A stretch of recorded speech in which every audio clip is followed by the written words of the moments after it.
மகிழ்ச்சியை கொடுக்கும் விசுவாவசு தமிழ் புத்தாண்டு. இளவேனில் வசந்த காலம் தொடங்குகிற சித்திரை மாதத்தில் மாமரம் மற்றும் வேப்ப மரங்களில் பூக்கள் பூத்து குலுங்குவது போல் மனித வாழ்க்கையையும் பூத்து குலுங்கி மகிழ்ச்சியாக இருக்கும் என்பதை எடுத்து காட்டும் விதமாக தமிழ் புத்தாண்டு தினம் பிறக்கிறது.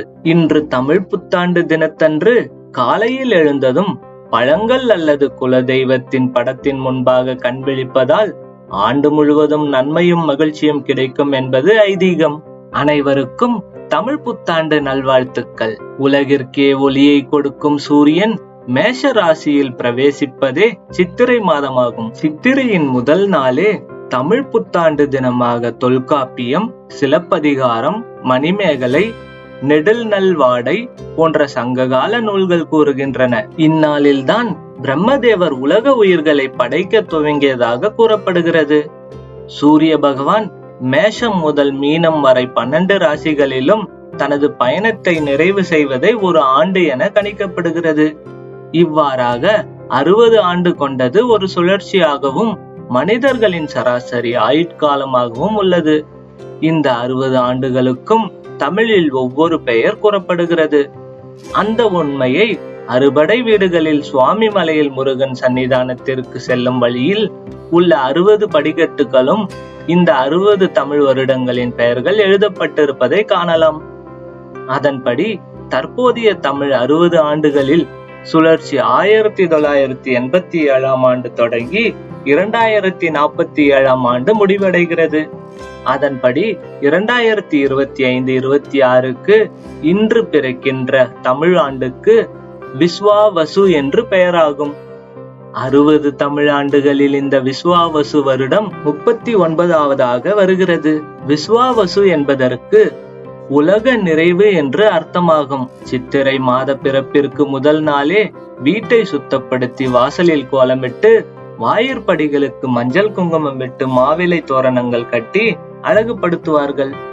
வாயிற்படி நிலைவாயிலில் மஞ்சள் பூசி சாணத்தால் மெழுகி மாக்கோலம் விட்டால் மகாலட்சுமி வாசம் செய்வாள் என்பது நம்பிக்கை. மஞ்சள் குங்குமம் சிறந்த நோய் கிருமிகளாக இருப்பதுடன் துஷ்ட தேவதைகள் வராமல் தடுக்கும் சக்தியாக உள்ளது. தமிழ் புத்தாண்டு தினத்தன்று காலையில் எழுந்ததும் தெய்வத்தையும் பூஜைக்கு வைத்துள்ள பழங்களையும் முதலாக தரிசிக்கும்படி செய்வது வழக்கம். இவ்வாறாக செய்வதால் ஆண்டு முழுவதும் மகிழ்ச்சி நிலவும் என்பது நம்பிக்கை. மேலும் இந்நாளில் புத்தாண்டு பஞ்சாங்கம் வாங்கி பூஜை அறையில் வைத்து வணங்கி படிக்க வேண்டும். சித்திரை முதல் நாள் அன்று பஞ்சாங்கம் படிப்பதால் ஆயுள் விருத்தியும் செல்வ செழிப்பும் காரிய வெற்றிகளும் உண்டாகும். அத்துடன் பாவங்கள் நீங்கி வியாதிகளும் குணமடையும். காலை நேரம் அல்லது முடிந்த நேரத்தில் இன்று கண்டிப்பாக ஏதாவது ஒரு கோவிலுக்கு, குறிப்பாக முருகன் கோவிலுக்கு குடும்பத்துடன் சென்று இறைவனை வழிபட நன்மை கிடைக்கும். ஏனெனில் தமிழ் கடவுள் என்று அழைக்கப்படுகிற முருகனை இன்று கட்டாயம் வழிபடுவது மிகவும் நல்லது. அதேபோல் மதிய உணவில் இனிப்பு, கசப்பு, உவர்ப்பு, புளிப்பு, துவர்ப்பு, கார்ப்பு என அறுசுவை கொண்ட உணவுகள் இருப்பது சிறப்பு.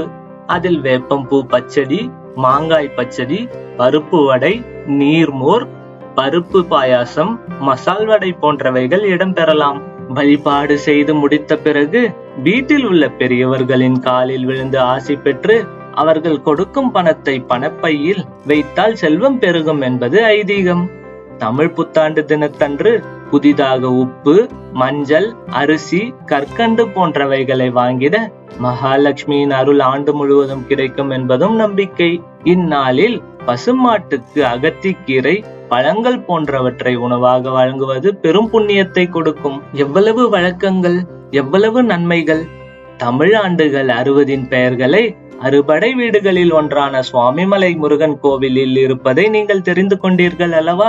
உங்கள் அனைவருக்கும் மீண்டும் தமிழ் புத்தாண்டு நல்வாழ்த்துக்கள். இந்த சித்திரை திருநாள் வீடியோவை உங்கள் நண்பர்களுக்கும் உறவினர்களுக்கும் ஆன்மீக பிரியோர்களுக்கும் பெரியோர்களுக்கும் அனுப்பி வைத்து அவர்களுக்கும் தெரிந்திட செய்யுங்கள். இதுவரை நமது சேனலை சப்ஸ்கிரைப் செய்யவில்லை என்றால் சப்ஸ்கிரைப் செய்துவிட்டு அருகே இருக்கும் பெல் பட்டனை பிரஸ் செய்து ஆல் என்ற ஆப்ஷனை செலக்ட் செய்து கொள்ளுங்கள். இது போன்ற தகவல்கள் உள்ள நோட்டிபிகேஷன்கள் உங்களை வந்து சேரும். இந்த வீடியோ பிடித்திருந்தால் லைக் செய்து விடுங்கள்.